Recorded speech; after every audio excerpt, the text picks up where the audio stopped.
किस तरह का माहौल वहां पर दिख रहा है, क्योंकि सारे एग्जिट पोल नागालैंड को लेकर कम से कम एक राय है कि वहां पर बीजेपी अपने सहयोगी दल के साथ सत्ता में वापसी कर सकती है। जी बिल्कुल, देखिए सबसे पहले हम आपको तस्वीरें दिखा देते हैं काउंटिंग सेंटर की। काफ़ी हैवी पुलिस डिप्लॉयमेंट है।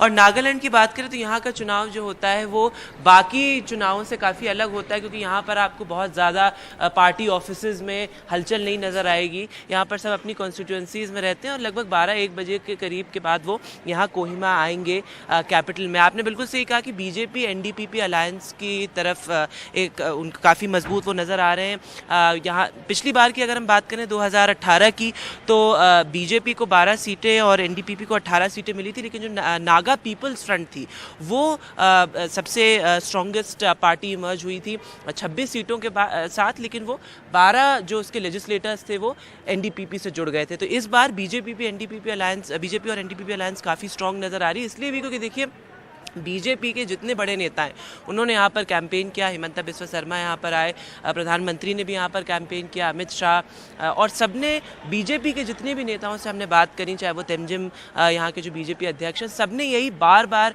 इस चीज़ पर एम्फसाइज़ किया कि एनडीपीपी के साथ अलायंस सिर्फ बीजेपी की है। ये बहुत दिलचस्प बात है यहाँ की, क्योंकि देखिए यहाँ पर जो काफ़ी नई पार्टीज़ जो यहाँ पर अपनी किस्मत आजमा रही हैं, जैसे कि एलजेपी हो गई, आरजेडी, जेडीयू, ये तमाम छोटी छोटी पार्टियाँ यहाँ पर अपनी किस्मत आजमा रही है और उनका ये कहना है कि हम भी गवर्नमेंट फॉर्मेशन में एनडीपीपी के साथ जुड़ेंगे।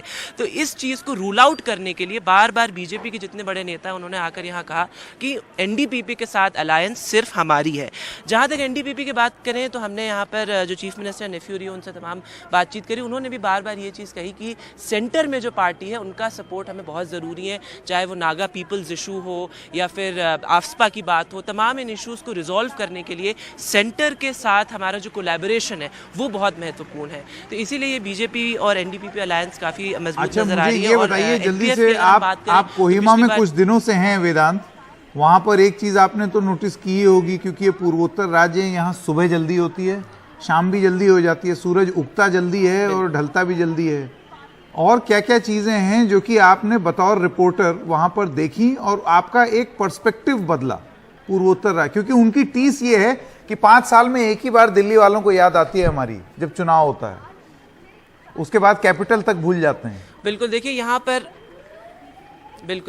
देखिए यहाँ पर जब सबसे जो दिलचस्प चीज़ थी कि यहाँ के यंगस्टर्स से जब हमने बात करी तो यहाँ के यंगस्टर्स बहुत अवेयर हैं यहाँ की पॉलिटिक्स को लेकर, और यहाँ पर हमेशा जो पोलिंग परसेंटेज है वो भी बहुत हाई रहता है। तो जो विमेन वोटर्स हैं वो बहुत इंथुजियास्टिक है यहाँ पर, और यंगस्टर्स बहुत इंथुजियास्टिक हैं। और तमाम उन्होंने, जब हमने यंगस्टर्स के साथ भी एक ऑडियंस सेगमेंट किया तो उन्होंने भी यही बात बार बार कही कि जो नागा पीपल्स इशू है ये एक पॉलिटिकल इशू है, लेकिन हमें इससे बहुत फ़र्क नहीं पड़ता। हमें अब फ़र्क पड़ता है कि ये जो वर्ल्ड क्लास इंस्टीट्यूशंस हैं हमें इस पार्ट ऑफ इंडिया में भी वो चाहिए, हमें अपॉर्चुनिटीज़ यहाँ भी चाहिए, हमें जॉब्स चाहिए, हम भी वी ऑल्सो डिज़र्व पीस। ये एक बहुत चीज़ जो थी वो रेजोनेट करी बार बार, कि उन्होंने यहाँ के यंगस्टर्स ने कहा कि हमें इस पार्ट ऑफ इंडिया में भी हम शांति, पीस, डेवलपमेंट डिज़र्व करते हैं।